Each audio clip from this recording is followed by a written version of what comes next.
आज डिस्कस करेंगे submerged arc welding के बारे में। पहले हम इसके नाम के बारे में समझ लेते हैं कि सबमर्ज्ड आर्क वेल्डिंग होती क्या है, हमने इसको ये नाम दिया क्यों है। तो सबमर्ज का मतलब होता है जलमग्न होना, किसी चीज का किसी के अंदर बिल्कुल डूब जाना, उसको सबमर्ज्ड बोलते हैं। आर्क का मतलब है जो आर्क हमारी क्रिएट होगी उससे हीट पैदा हम करते हैं। और वेल्डिंग का मतलब क्या है कि जो जॉइंट क्रिएट होगा उसको हम वेल्ड जॉइंट बोलेंगे। तो सबमर्ज्ड आर्क वेल्डिंग इसको इसलिए नाम दिया गया है। आप इसको आगे समझ जाएंगे कि इसका मतलब क्या है। तो सबसे पहले समझते हैं इसकी बेसिक जो डेफिनेशन है, इसकी बेसिक वो समझते हैं। आर्क हम इसके अंदर जो सबमर्ज्ड आर्क वेल्डिंग है, आर्क हम पैदा करते हैं, उसको मेंटेन करते हैं।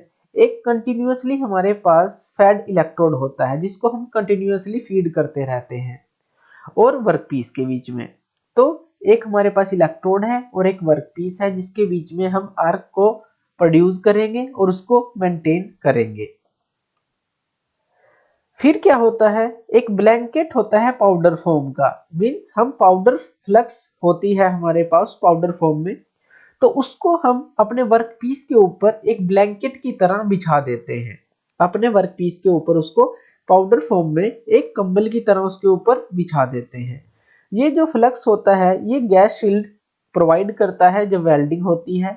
ये स्लैग बनाता है इम्प्यूरिटीज के साथ मिलकर, और ये वेल्ड जोन को प्रोटेक्ट करता है, जो बाहर की एयर है ऑक्साइड बनने से प्रोटेक्ट करता है। तो इससे हमारा जो वेल्डिंग जॉइंट है बहुत ही अच्छा और मजबूत बनता है। जो सबमर्ज आर्क वेल्डिंग होती है इसका जो स्पीड है वो काफी ज्यादा होती है, हम जल्दी से वेल्डिंग कर सकते हैं, तो इसीलिए भी इसको हम यूज करते हैं। इसका हाई डिपोजिशन रेट होता है, डीप पेनिट्रेशन पावर होती है। तो सबमर्ज्ड आर्क वेल्डिंग के कई हमें फायदे हैं। तो जो मेन कंपोनेंट्स हैं वो कौन कौन से हैं इसके अंदर। सबसे पहले है बेयर इलेक्ट्रोड। हम इसके अंदर एक इलेक्ट्रोड यूज करते हैं जिसके ऊपर कोई भी कोटिंग नहीं होती, तो उसको हम बेयर इलेक्ट्रोड बोलेंगे कि उसके ऊपर कोई कोटिंग नहीं है। दूसरा वर्कपीस जिसके ऊपर हमें वेल्डिंग करनी है, लगभग ये पाइप को वेल्ड करने के, ये बट जॉइंट के, इनके काम आता है कि दो प्लेट्स को आमने सामने हमें जॉइंट करना है या फिर हमें किसी पाइप को वेल्ड करना है, तो बट जॉइंट के लिए मेनली हम इसको यूज करते हैं। इसके अंदर हम यूज करते हैं ग्रेनुलर फॉर्म जो फ्लक्स की है। ग्रेनुलर मतलब कि थोड़ा जो फ्लक्स होता है वो पाउडर फॉर्म के अंदर थोड़ा मोटा होता है, पतले पतले उसके जो पार्टिकल्स नहीं होते, थोड़ी मोटाई में होते हैं, तो उसको ग्रेनुलर फ्लक्स हम बोल देते हैं। और एसी और डीसी पावर सप्लाई हम इसके अंदर कोई भी यूज कर सकते हैं, लेकिन मेनली हम डीसी पावर सप्लाई यूज करते हैं, वो भी रिवर्स पोलैरिटी के अंदर। तो ज्यादातर हम इसके अंदर DC power supply reverse polarity में यूज करते हैं। अब हम इसको समझ लेते हैं कि जो डायग्राम है वो किस तरह की इसकी बनेगी और ये कैसे काम करेगी। तो हमारे पास दो वर्क पीस है, मान लीजिए दो प्लेट्स हैं जो आमने सामने हमने लगाई हुई हैं, तो हम बट वेल्डिंग करेंगे। मींस हमारे पास इलेक्ट्रोड है जो बेयर इलेक्ट्रोड है जिसके ऊपर कोई कोटिंग नहीं है। वायर रील है जो कि इस इलेक्ट्रोड को रेगुलरली सप्लाई करती रहेगी। एक हमारे पास है फ्लक्स फीड ट्यूब। इस ट्यूब के अंदर हमारा ग्रेनुलर फ्लक्स होता है जो कि रेगुलरली सप्लाई होता है वेल्डिंग के दौरान।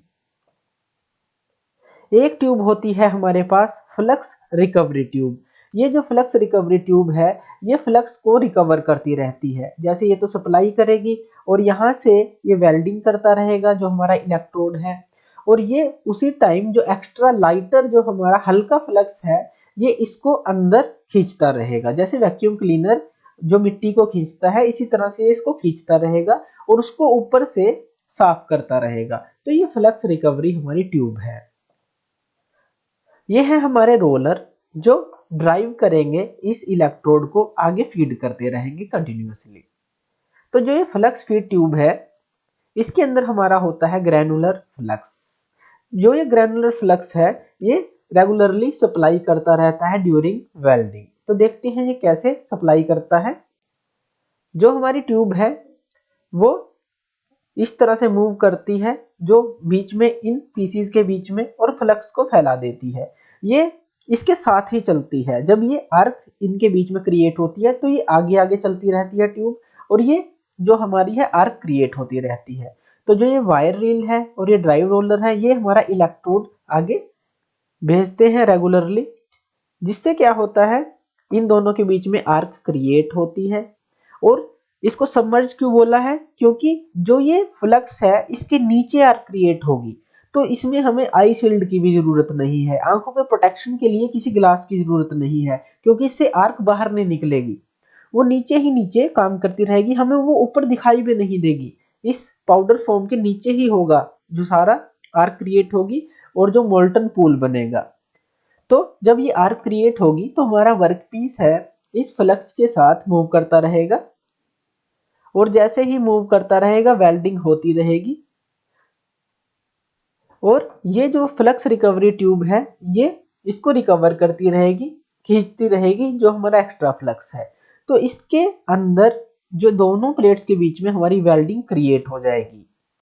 तो जब हम फ्लक्स को हटा के देखते हैं तो हमें दिखता है एक मोल्टन पूल जो कि वेल्ड करेगा इन दोनों प्लेट्स को। तो इस तरह से सबमर्ज्ड आर्क वेल्डिंग काम करती है। इसके अंदर जो मेनली जो फ्लक्स का रोल है वो बहुत ही अच्छा रोल होता है कि एक तो इसको कवर रखता है, इम्प्योरिटी से बचाता है, सॉलिड होने में इसको आराम आराम से सॉलिड करता है, जिससे हमारा वेल्डिंग जॉइंट बहुत ही अच्छा बनता है। तो ये है submerged arc welding. Thank you ये वीडियो देखने के लिए। और ज़्यादा अपडेटेड वीडियोस के लिए आप मेरे चैनल लर्न एंड ग्रो पे मुझे सब्सक्राइब कर सकते हैं। Thank you.